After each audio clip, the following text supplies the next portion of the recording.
आपका हमारे चैनल कामिनी वाजपेयी की कहानियाँ में बहुत बहुत स्वागत है।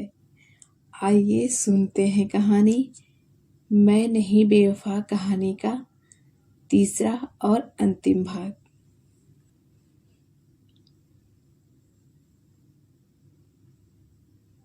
क्योंकि मैं अपने भाई की मौत के गम में डूबी हुई थी, उसने मेरा अपने घर में ऐसे ख्याल रखा जैसे कि कोई छोटे से बच्चे का रखता है।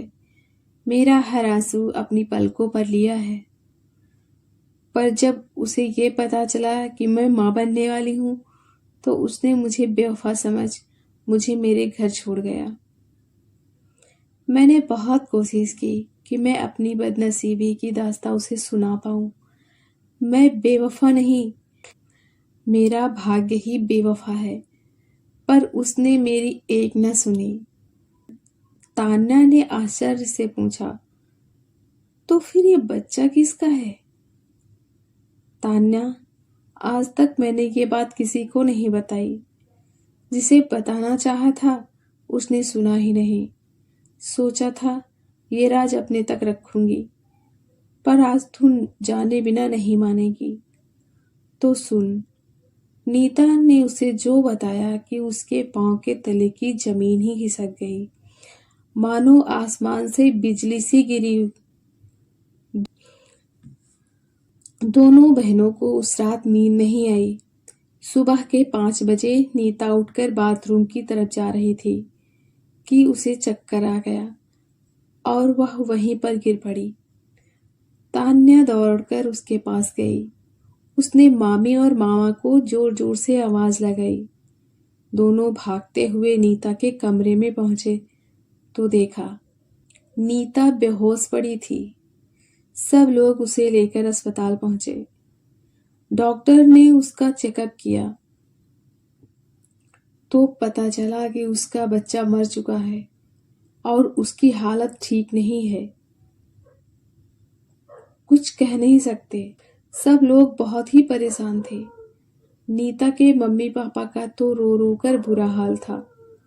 उन्होंने तान्या से कहा, बेटी, मैं नहीं जानती तान्या और नाहर के बीच में किस बात को लेकर इतनी अनबन थी, पर आज उसे नीता के हाल के बारे में एक बार फोन करके बता दो कि वह अस्पताल में है। तान्या के फोन करते ही नीता की सास, ननद और नाहर तुरंत अस्पताल पहुंचे। नर्स ने दवाई की लिस्ट पकड़ाते हुए नाहर से कहा, सर ये दवाइयाँ ले आइए।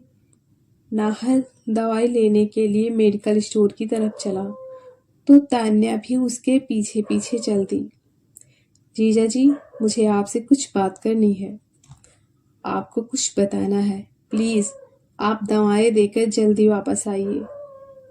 नाहर जब दवाइयाँ देकर वापस आया तो तान्या वहीं बेंच पर बैठी उसका इंतजार कर रही थी।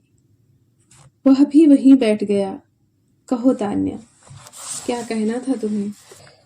कहना तो है आपसे, पर उससे पहले आपसे कुछ पूछना है। तान्या, मैं जानता हूँ तुम्हें क्या पूछना है, पर मैं उस बारे में कोई बात नहीं करूँगा। प्लीज चलो, कोई बात नहीं, मैं ही कहती हूँ जो कहना है मुझे।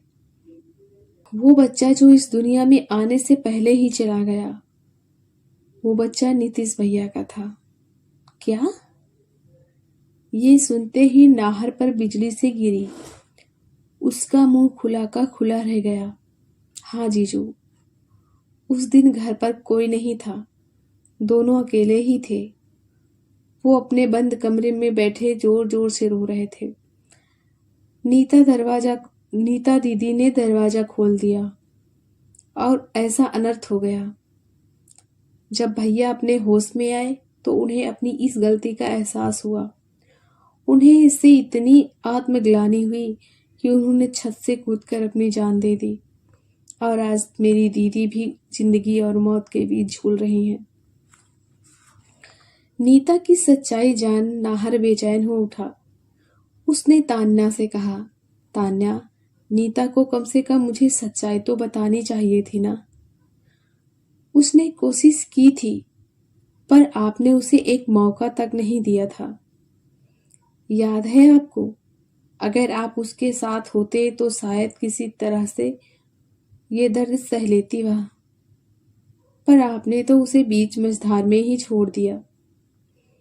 आपको पता है, ये आज जो उसकी हालत है ना, उसने खुद ही की है।